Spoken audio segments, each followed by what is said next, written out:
sahabat Bimba, perkenalkan saya Safira Alfia Fauzia. Apa kabar hari ini? Semoga tetap semangat dan terus belajar. Kali ini saya akan mereview materi training hari kedua, yaitu tentang kurikulum dasar Bimba. Oke, langsung ke pertanyaan pertama. Jelaskan apa yang sahabat pahami tentang dasar hukum dalam menerapkan metode Bimba.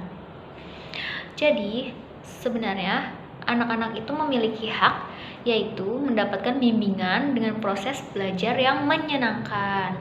Oleh karena itu, kita sebagai orang dewasa harus memenuhi hak tersebut, dan agar anak-anak juga mendapatkan hak bimbingan belajar tersebut dengan proses yang menyenangkan, sehingga terlahirlah metode Bimba ini.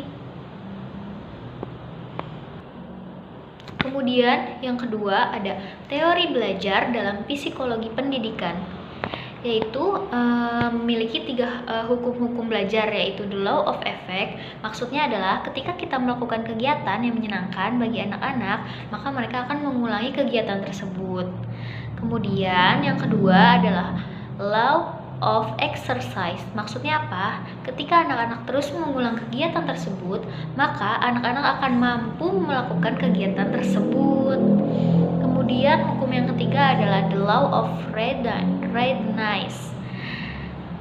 Maksudnya adalah jika anak sudah mampu melakukan kegiatan tersebut, maka anak akan menjadi terampil dan juga siap menjadi anak yang memiliki minat belajar yang baik karena prosesnya menyenangkan. Nah, dari ketiga hukum tersebut, mereka saling berhubungan erat. Oke, kemudian pertanyaan yang kedua adalah jelaskan metode-metode Bimba. Yang pertama ada metode Bimba itu ada tiga. Yang pertama itu fun learning. Apa itu fun learning? Fun learning adalah proses belajar yang sepenuhnya menyenangkan bagi anak. Bukan hanya menyenangkan bagi orang dewasa, tapi juga menyenangkan bagi anak-anak itu sendiri. Dan juga bukan hanya menyenangkan, tapi juga nyaman dan membuat mereka bahagia. Tujuannya apa sih?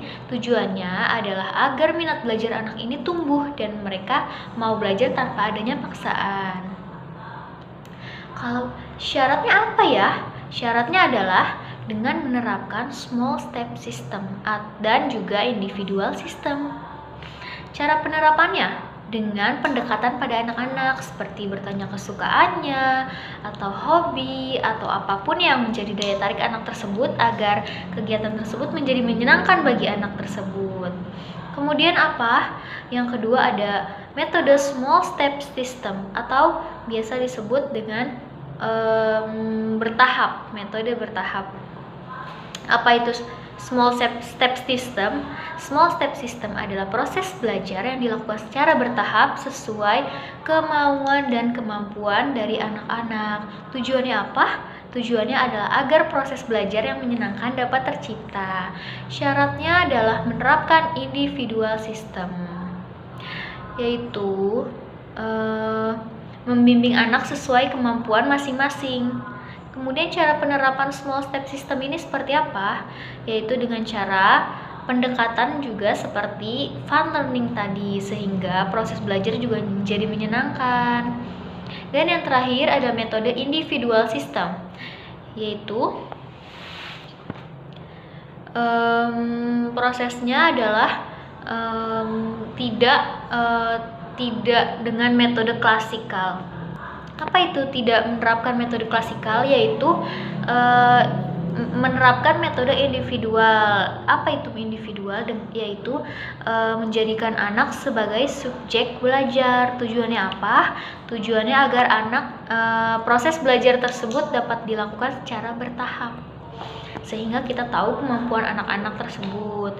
Kemudian syaratnya adalah tidak menggunakan classical system seperti di sekolah-sekolah atau di lain-lainnya, karena kita menggunakan metode ini itu agar sesuai kemampuan anak-anak tersebut. Cara penerapannya seperti apa? Dengan melakukan pendekatan juga kepada anak-anak sesuai karakter dan kemampuan anak-anak tersebut.